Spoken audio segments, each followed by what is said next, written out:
उसका समाधान क्या है वो भी हम सब जानते हैं, लेकिन वो फिर क्यों नहीं पूछ रहा है?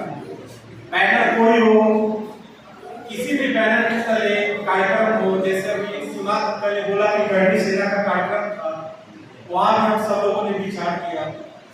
सारी बातों का अगर कंक्लूजन देखेंगे, जैसे दामोदर सर ने वहां बहुत बड़ी बात कही जो मुझे सबसे बेहतरीन लगी कि पहले तो निंदा करना बंद करना। हम सभी लोगों को एक दूसरे का निंदा करना बंद करना होगा, चाहे वो कोई भी संगठन हो। अगर प्रयास कर रहा है समाज के हित में, तो उसको हम 19 से 20 कर सकते हैं तो करें, 19 से 18 करने का प्रयास ना करें, कोई भी हो। क्योंकि एक ही परिवार में आप देखिए, आपके पिताजी का रोल कुछ और होता है, आपकी माता जी का रोल कुछ और होता है, हमारा रोल कुछ और होता है। मेरी माता जी मेरे पापा का काम नहीं कर सकती है, मेरे पिताजी मेरी माता जी का काम नहीं कर सकते, हम जो कर सकते हैं वो मेरे मम्मी पापा नहीं कर सकते। तो सबको साथ कैसे लेके चले? जैसे योगी जी जब शासन नहीं थे तब भी एक हिंदू वाहिनी सेना चलाते थे, आज जो चलता है। और आप लोगों को शायद पता है कि नहीं पता है, वो इतना मजबूत संगठन है हिंदू वाहिनी, इतना पावरफुल है। योगी जी का जो उभार हुआ राजनीति में, उसका बहुत बड़ा योगदान है। तो क्यों नहीं एक क्षत्रिय युवा संगठन कुछ ऐसा बनाया जाए, वाहिनी, क्षत्रिय युवा वाहिनी, जैसे राकेश भैया का अपना एक चलाते हैं पिताजी के नाम से, जिसमें युवाओं का जब तक समागम नहीं होगा, आपको समझना पड़ेगा। दामोदर सर का एक एज हुआ, हार्ट का ऑपरेशन हो चुका है, अब कब तक इन्हीं के कंधों पे सारा वजन हम सब लोग डालेंगे? थोड़ा इनके अनुभव को साथ लेके हम लोग भी आगे बढ़े। जब ये जो भी जवाब देंगे उन सबको हम सब लोग आपस में बांटे।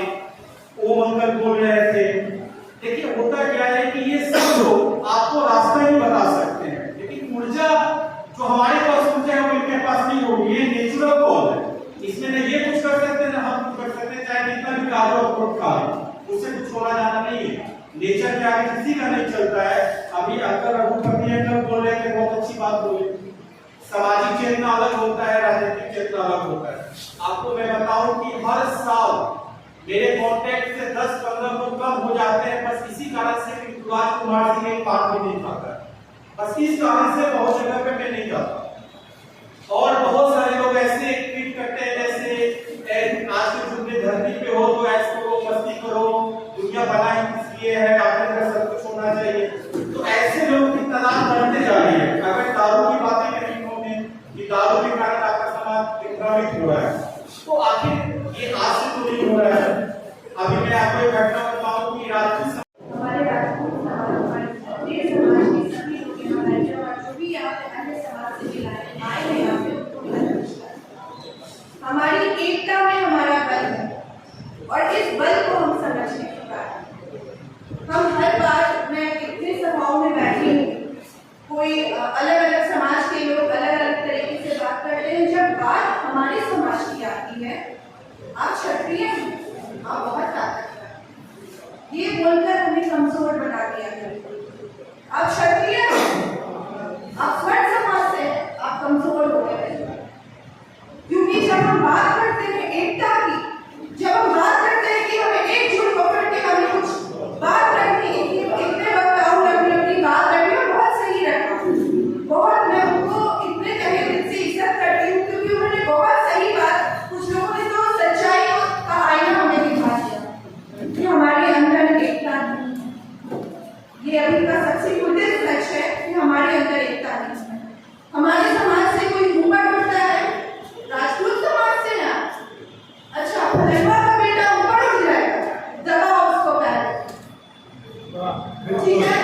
किसी बेटी की शादी होती है, ठीक है, सबसे पहले अपने परिवार वाले उसको शादी को काटते हैं। उसकी बेटी आईएएस ऑफिसर के घर जाएगी, डॉक्टर से शादी करेगी, तो समाज में हम एकता की क्या बात कर रहे हैं यहाँ पे? जब तक हम इस समाज को, इस घर को अपना घर नहीं समझेंगे, अपना परिवार नहीं समझेंगे, तो राजपूत को हमेशा दबाया जाएगा। और हम दब रहे हैं ये बोलने की, हम लोग तो बहुत मजबूत है। कहाँ से मजबूत है भाई, कहाँ से मजबूत है? क्षत्रिय इसलिए मजबूत है, कहीं से मजबूत नहीं है। मैं लड़ाई करने की बात नहीं कर रही। आज एजुकेशन सिस्टम ले लीजिए, मेडिकल सिस्टम ले लीजिए, हमें इस तरह का एक ग्रुप फॉर्म करना चाहिए जिसमें कि हम लोग सारे लोग, जितने लोग यहाँ पर आए हैं, जितने भी लोग यहाँ पे इन्फॉर्म कीजिए और जहाँ कहीं भी, चाहे वो हाजीपुर में हो या फिर पटना में हो या पूरे बिहार में कहीं भी हो, उन लोगों के बीच में अगर किसी की बेटी की लड़की की शादी की बात होती है, सब लोग एकजुट होकर उसके लिए एक अच्छा वर्ड ढूंढें। अगर उस लड़की के शादी में कुछ दिक्कत आ रही है, एक एक रुपया दीजिए, शायद 1 लाख लोगे तो कुछ तो सामान उसको मिल जाए, उसकी शादी हो जाएगी। जो लालची लोग हैं लोगों को थप्पड़ पड़ेगा कि तुम्हारी औकात नहीं है कि तुम्हें भीख में पैसे मिले। खैर, हम लोगों को इस तरह से थोड़ा आगे बढ़ना पड़ेगा और एकता के साथ बढ़ना पड़ेगा। व्हाट्सएप के जरिए अगर हमारे समाज के किसी भी इंसान के साथ बुरा हो रहा है तो उस व्हाट्सएप के जरिए जो भी वहाँ पे बलवान व्यक्ति है वो उसकी मदद करे, जितनी ज्यादा वो सक्षम है उनकी मदद करे। कोई कड़ी हमारे समाज से कमजोर नहीं होनी चाहिए। बोलने के लिए तो बहुत सारी बातें हैं, सब लोगों सारे वक्ताओं ने बहुत अच्छा शब्द रखा।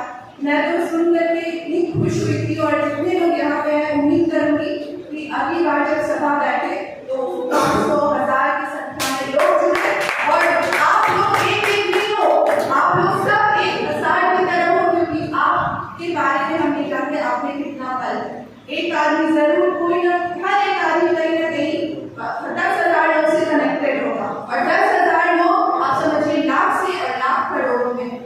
तो इसलिए मैं आशा करती हूँ कि हमारे समाज की जब भी बैठक हो तो ये सिर्फ बैठक में न बदले, हमारे समाज से महिलाएं भी ऊपर आए और महिलाओं की कड़ी सबसे ज्यादा कमजोर है। छत्रानी कहाँ है? बंद कमरों में। अरे भाई तुम क्षत्रिय समाज से हो, अरे हमारे गाँव में लड़कियों के पैर नहीं दिखने चाहिए, अरे ये लड़की होकर के हमारे बीच में कैसे बोल सकती है? चुप बैठो, हम लोग को पता है क्या डिसीजन लेना है। लेकिन मेरे पिताजी ने हमेशा बचपन से सिखाया है कि बेटा, जब मेरा जन्म हुआ था, 1 मिनट का मैं समय दूंगी, जब मेरा जन्म हुआ था मेरी माँ को बहुत उम्मीद थी कि बेटे का जन्म हो गया है। वो बहुत खुश थी। जब उनको होश आया तो पता चला बेटी का जन्म है। मेरी नानी ने कहा मुझसे कि बेटी, अगर ये चीज सोचा होता तो तुम आज एक पुलिस ऑफिसर नहीं। और उसके बाद मेरे पिताजी ने पूरे हॉस्पिटल में मिठाई कटवाई कि मैंने बेटे को जन्म दिया है, बेटी के रूप में।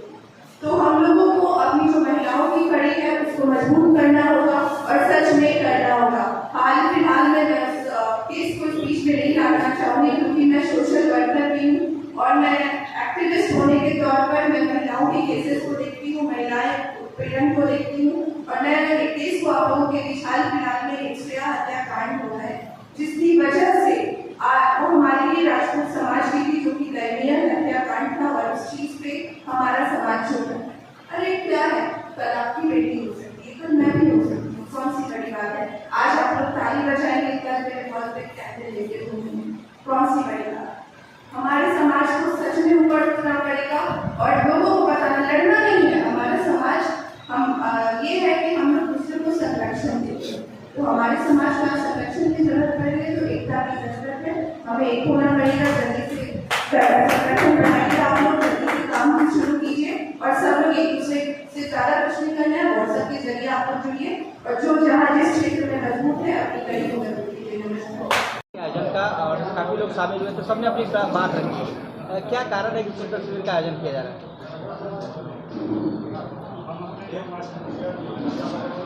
राष्ट्र के दृष्टिकोण से, देश के दृष्टिकोण से जो राजपूतों की एक पुराने ज़माने से बहुत बड़ी भूमिका रही, सतयुग से ही, तो राजपूतों में जो सद्गुण रहे तो वो सद्गुण बरकरार रहे और हमारी जो खामी है शिक्षा के क्षेत्र में,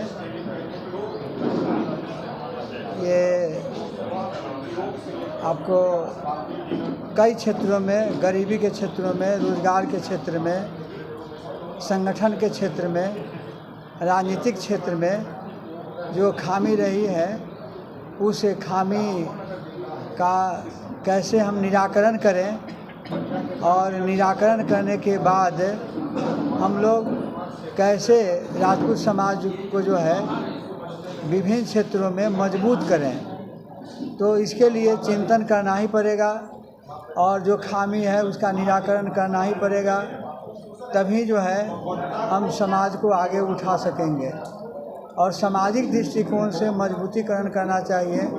अगर सामाजिक दृष्टिकोण से मजबूतीकरण हो जाएगा तो ये कई क्षेत्रों में मजबूत हो जाएगा, राजनीतिक क्षेत्रों में भी मजबूत हो जाएगा।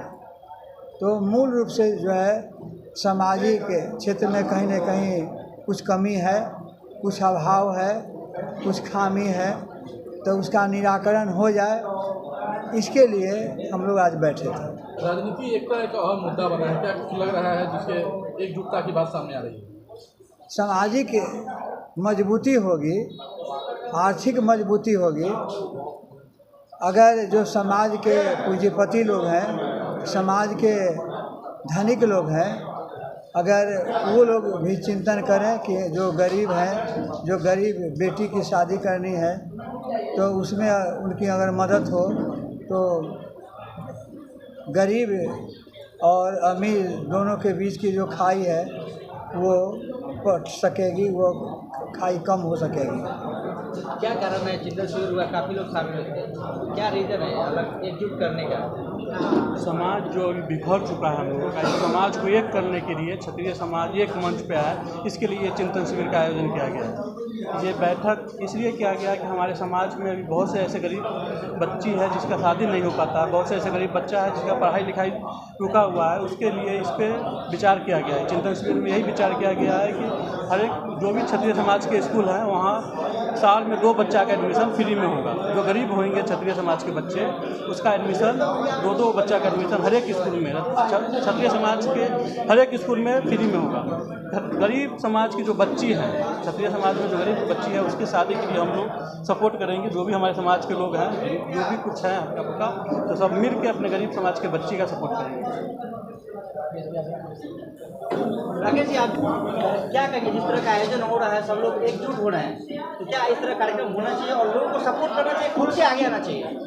समाज के लोगों को समाज का शामिल होना चाहिए।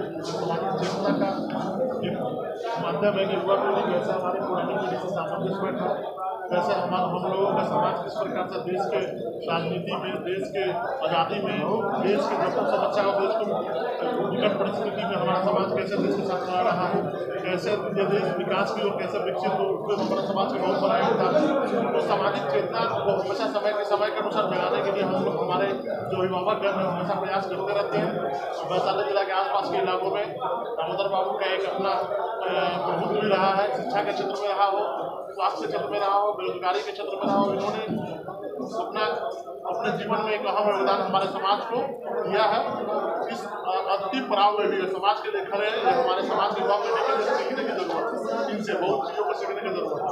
और हम सब युवा पीढ़ी एक अलग तरीके का हिंदुस्तान देखना चाहते हैं। हमारे जो गरीब से छूट गया लोग जो हमारे लिए हमेशा खड़े रहते हैं राजनीतिक रूप से, सामाजिक रूप से, उनका कैसे मुख्य धारा से उनको जोड़ा जाए, ये इस कार्यक्रम का प्रमुख उद्देश्य के रूप में रहा कि कैसे उनको शिक्षा से जोड़ा जाए, कैसे उनको रोजगार से जोड़ा जाए, कैसे उनके घरों में भी खुशियाँ आए, कैसे हमारी बेटियाँ जिनके घरों में उस तरह की व्यवस्था नहीं है अच्छे से शादी व्यवस्थाओं से, वैसे कैसे उनको मुख्य धारा के बराबर लेके आया जाए। ऐसी सारी समस्याओं को हम सामाजिक चेतना में आज चर्चा की है और आने वाले समय में आपको धरातल पर दिखता हुआ मिलेगा कि हम लोगों का समाज मुख्य धारा से कैसे जुड़ता है। क्या बड़े बुजुर्ग के साथ युवा भी साथ आएंगे? हमेशा से हमारे देश में एक परिपाटी रही है, जैसे वीर कुंवर सिंह को देख लीजिए, महात्मा गांधी को देख लीजिए, आज़ादी हो, आज़ादी का मुद्दा हो या विकास का मुद्दा हो, हमेशा से हमारा समाज बुजुर्गों को लेकर चला है और बुजुर्गों के मार्गदर्शन में भी आज़ादी मिली है। बुजुर्गों के मार्गदर्शन से ही हमारे समाज मुख्यधारा से जुड़े। बहुत सारी पार्टियां मेरा एक शब्द कहना है कि हम छोटे छोटे कार्यक्रम करके अपने क्षत्रिय बंधुओं को जगाएंगे। हमको कोई राजनीति चेतना नहीं, हमको चुनाव नहीं लड़ना है, लेकिन मैं क्षत्रिय एक करने के लिए मैं दिन रात एक करूँ और मेरा कार्यक्रम ये अनवरत चलता रहेगा। हर हफ्ता 10 दिन पर आपको मैसेज मिलेगा। क्षत्रिय एकता के लिए हम कहीं न कहीं बैठक करते रहेंगे। छोटे छोटे कार्यक्रम के माध्यम से आने वाला समय में एक बड़े कार्यक्रम की रूपरेखा तैयार हो रही है। इस गलतफहमी में कोई नहीं रहेगी, करनी से अलग बना रही है, अखिल भारतीय क्षत्रिय महासभा अलग बना रही है, युवा महासभा अलग। हम सब एकजुट है और छोटे छोटे कार्यक्रम के माध्यम से आने वाला समय में देखिएगा हमारा समाज कितनी बड़ी कार्यक्रम का आयोजन करेगा और आप सब दिखाई पड़ेंगे, आप सबों को दिखाएंगे। पैदल चले जाएंगे और एक बहुत बड़ा कार्यक्रम करेंगे। अभी छोटा छोटा सभा होगी, इसके बाद वो सभा होगी आने वाले 1 साल के अंदर में, और सारे संगठन के मिला के बहुत बड़ा सभा कचहरी शिविर में हम लोग आए। क्या लगता है सारा संगठन एक जगह आएगा? आएंगे, क्षत्रिय के नाम पे सब संगठन एक जगह आएंगे। हम लोग सब एक हैं। संगठन ना लगे लेकिन हम लोग सब एक हैं।